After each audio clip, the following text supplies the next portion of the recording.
애프터 디지즈, 그러니까 질병 이후의 시대, 코로나 이후의 시대를 우리가 살아가면서 가장 심화된 사회적 갈등의 문제가 바로 우리에게 직면되어 있습니다.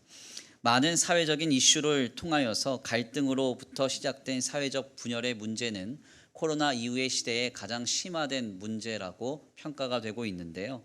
정치적인 양극화와 더불어서 젠더 갈등, 그리고 세대 간의 갈등에 이르기까지 사회 곳곳에 나타나고 있는 분열과 갈등의 양상은 그 심각성이 위험 수위를 넘어섰다는 평가를 받고 있습니다.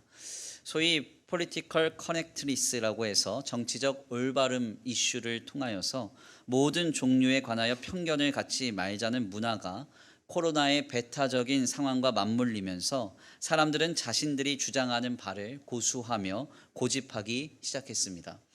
이런 현상들을 소위 어트랙터라고 하는데, 남들이 뭐라고 하든지 자신들이 주장하는 바대로 미래적 현상은 필연적으로 일어날 것이라고 판단을 하고요.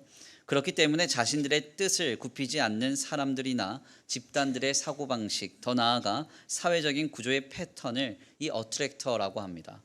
오늘날에는 이런 어트랙터들로 인하여서 나타나는 많은 사회적인 혼란의 사건들이 우리에게 경험되고 있고, 이것을 해결하기 위해 치러지는 사회적인 비용은 적게는 수조 원에서 많게는 수십조 원의 이 지출을 해야 하는 상황에 이르게 만들었습니다. 오늘 본문의 말씀은 예수님께서 십자가를 지시기 직전에 하나님 앞에 올려드리는 기도문을 우리에게 전합니다. 오늘 본문 말씀에서 요한복음 17장의 전체적인 내용 속에서 하나님 앞에 십자가의 죽음을 앞에 두고 절박하게 올려드리는 주님의 기도문은 특별히 4번의 연속적인 간구가 우리에게 전해집니다. 하나님 앞에 절박하게 올려드린 그 기도의 내용 속에서 어떤 간구가 반복되는가? 그들도 하나가 되게 하소서. 그들로 하나가 되게 하소서. 이 말씀을 주님이 무려 4번이나 반복하여 하나님 앞에 간구하는 것입니다. 왜 하나가 되는가? 왜 하나가 되어야 하는가? 하나가 되지 않으면 믿음으로 승리할 수 없음을 주님이 아셨기 때문에 그렇습니다. 진리인 기독 신앙은 나 홀로 신앙이 고고하게 홀로 서서 내 마음이 지켜지고 내 신앙이 온전히 보존되는 것이 아닙니다. 하나님은 주님의 교회, 즉 성도 공동체를 통하여서 오늘 우리의 신앙을 전승하셨고, 오늘 또 우리가 믿음으로 서는 신앙의 길을 보존하사 우리의 믿음이 교회를 통하여서 다음 세대들에게 전해질 거예요. 그러니까 주님의 성도들이 하나가 되어서 믿음으로 나아가지 않으면 승리할 수 없음을 주님이 아시는 것이죠.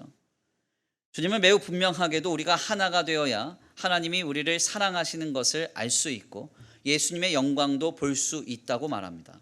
그러니까 하나님의 교회는, 하나님의 성도들은 정치와 이념, 사상과 각종 사회적 이슈를 넘어서 모든 분열을 넘어 온전히 하나가 되어야 하는 것입니다.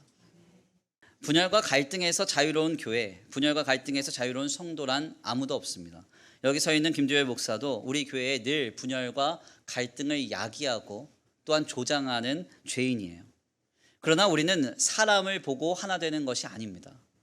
나를 구원하신 하나님을 보고 하나 되는 것이죠. 그리고 나를 위해 모든 건 내어주신 예수님 때문에 상대를 품을 수 있습니다.